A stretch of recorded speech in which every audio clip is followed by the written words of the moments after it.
And look, in March of 2023, a woman in Santa Clara, California had $250,000 in a Silicon Valley bank account on a Friday afternoon. By Saturday morning, she had no idea if she'd ever see that money again.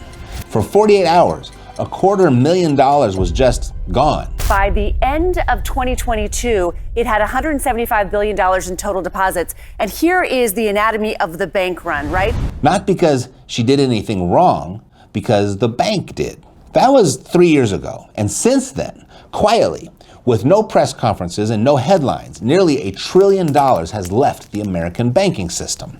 That's trillion with a T. The kind of number usually reserved for the defense budget or the amount of regret after a 2 a.m. Taco Bell run. The FDIC says bank deposits dropped for the first time since 1995. That's how long banks have been getting away with this. But people are leaving. Reason number one, the return. If you have more than $10,000 sitting in a savings account earning under 1% right now, you lost a couple $100 in purchasing power last year. Not because the market crashed, because your bank kept the earnings and let inflation eat the rest. So I'm going to show you 3 places of where that money is going or where it went. One of them is what Warren Buffett just did with $369 billion. One of them is what every central bank on the planet is doing right now. And one of them is definitely not crypto. I mean, people are moving because your bank is paying you 0.4% on your savings right now. Meanwhile, other places are paying 8 to 10 times that. On $100,000, that's the difference between earning $400 a year and earning $4,000 a year. You see, regardless of where you are banking, that $4,000 is still getting earned. But instead of giving it to you, they're essentially taking your money, going out for a steak dinner, and then coming back to hand you a doggy bag with nothing but the garnish inside. Over a decade, on $100,000, that gap is more than $40,000. And they don't even send you a thank you card. I mean, it's no wonder that the title of Kansas City Federal Reserve's recent report read, "Bank deposit rates haven't kept pace." Their words, their data, their conclusion, and no duh. I mean, what would you expect? People are getting hip to the math, and now you are too, if you weren't already.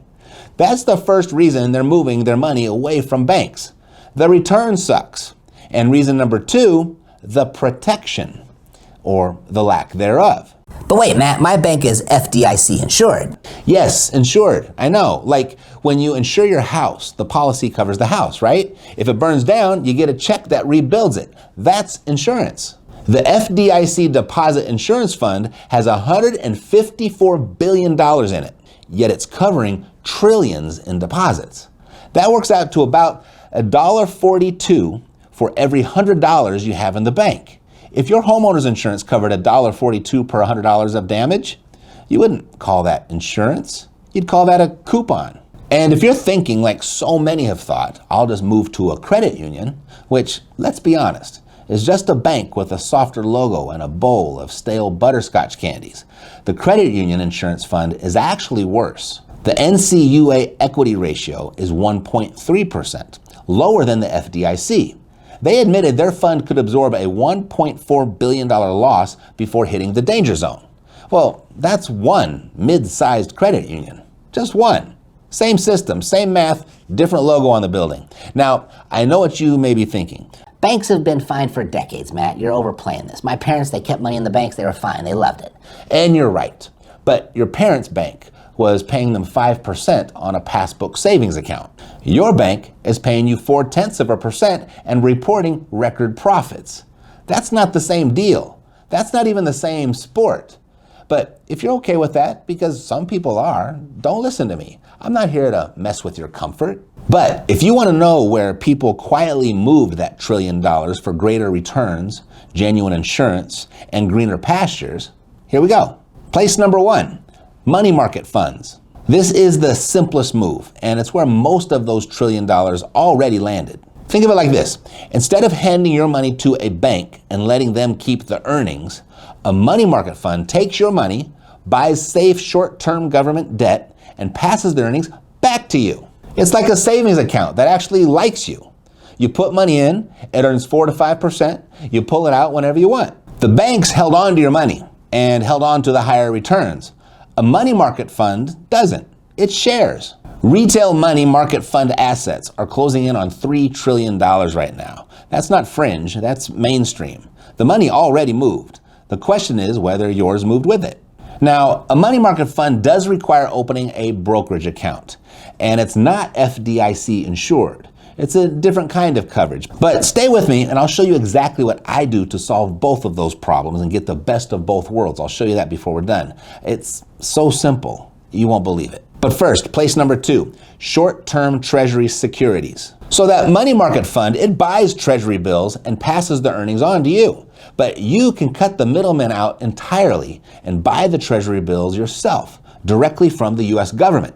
No bank, no fund manager, just you and Uncle Sam. Think of it like lending your neighbor $1,000 and they hand you back $1,040 in 3 months. Except your neighbor is the United States government. Now let me show you who else figured this out. Warren Buffett. As of December 2025, Berkshire Hathaway is holding $369 billion in cash and Treasury bills. That is more than the Federal Reserve itself. The greatest investor in American history has more T-bills than the central bank. He's been selling stocks and buying T-bills for more than 2 years straight. Every quarter, selling stocks, buying T-bills. Billions of dollars at a time at weekly government auctions. According to JP Morgan, Berkshire now owns an estimated 5% of the entire T-bill market. 1 out of every $20 in short-term government debt belongs to Warren Buffett. And if you're not going to follow the financial lead of a man who has lived on cherry Coke and McDonald's breakfast for 60 years and is still worth $140 billion, who exactly are you listening to? Here's why that matters for you specifically. You see, a bank deposit is an IOU from your bank, backstopped by an insurance fund that covers $1.42 per hundred. A Treasury bill is a direct promise from the United States government to pay you back. No middleman, no insurance fund, no coupon pretending to be coverage. You buy them at treasurydirect.gov. Government website, you create an account there, you can link your bank, you buy T-bills in terms from 4 weeks to a year.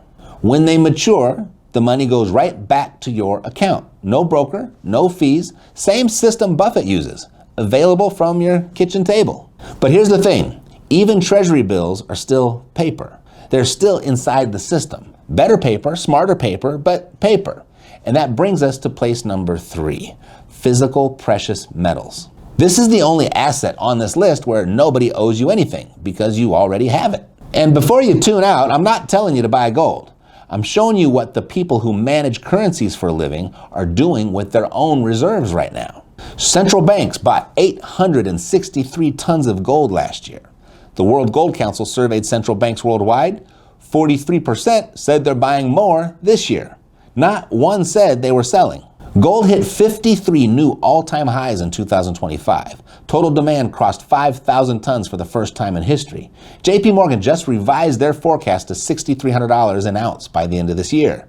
It's sitting around $4,500 right now, up over $1,300 from a year ago. The institutions that print the money are converting it to gold. It's like a chef refusing to eat at their own restaurant because they know exactly what's in their mystery meat. Pay attention to what the people who understand money are doing, not what they're telling you to do. Now, I'm not your attorney, CPA, or financial advisor. Every situation is different. This is a framework, not a prescription. Here's what makes physical gold structurally different from everything else on this list. A bank deposit is a promise from your bank. A money market fund is a promise from a fund manager. A treasury bill is a promise from the government. Physical gold is not a promise from anybody. You hold it. You own it. There's no counterparty. Nothing to default, nothing to bail in. Now here's the reality check though. You can't swipe a gold bar at the grocery store. You can't pay your electric bill with a treasury bill. And I just told you that a money market fund requires a brokerage account that a lot of people for some reason aren't comfortable opening. So if you've been sitting here thinking, okay, Matt, I get it. Banks are paying me nothing. Gold is outside the system. Treasuries are smart, but I still need my money to be accessible. I still need to be able to transfer it, to spend it, to move it without jumping through hoops. Hey, I hear you. I feel the same way. So let me show you what I do. I stack my banks. Instead of keeping everything in one bank earning almost nothing, I spread my cash across multiple high-yield savings accounts, real FDIC insured bank accounts that pay several times what a traditional savings account pays. No brokerage account, no learning a new platform. It works exactly like the bank account you already have. You just get paid a whole lot more to use it. And here's the part most people miss. When you spread your money across 3 different banks, you're not just earning more, you're tripling your FDIC coverage. $250,000 per bank. 3 banks. That's $750,000 of insured cash without doing anything complicated. Same liquidity, same access, real FDIC insurance, and a return that actually respects your money instead of insulting it. I set up a page that walks you through my exact structure, which banks, how to set them up, how to spread it. Takes a few minutes, links in the description, or you can just scan this QR code here, or when it's convenient, you can just go to stackmybanks.com. So here's where this lands. You've got 3 moves that take your money further away from a system that's been underpaying you for years. Money market funds, treasury bills, physical gold, each one a step further outside the walls. And you've got a way to keep your cash liquid, accessible, and FDIC insured while earning several times what your current bank is paying you. Stack your banks, spread the risk, get paid what your money is actually worth. You can keep sitting at 0.4%, hoping your bank suddenly decides to treat you fairly, or you can move quietly, the way $1 trillion already has. But doing nothing, that's the one move that guarantees you lose. And look, if this economy takes a real turn, if we go into actual crisis mode, there are 5 specific assets that are going to come for first, and most people have no idea that they're exposed. And that's why I pulled this video out right here for you to watch next. I break down exactly what those 5 assets are and how to make them invisible so you can keep what's yours. So that's right here. All right? God loves you, and so do I. Take care.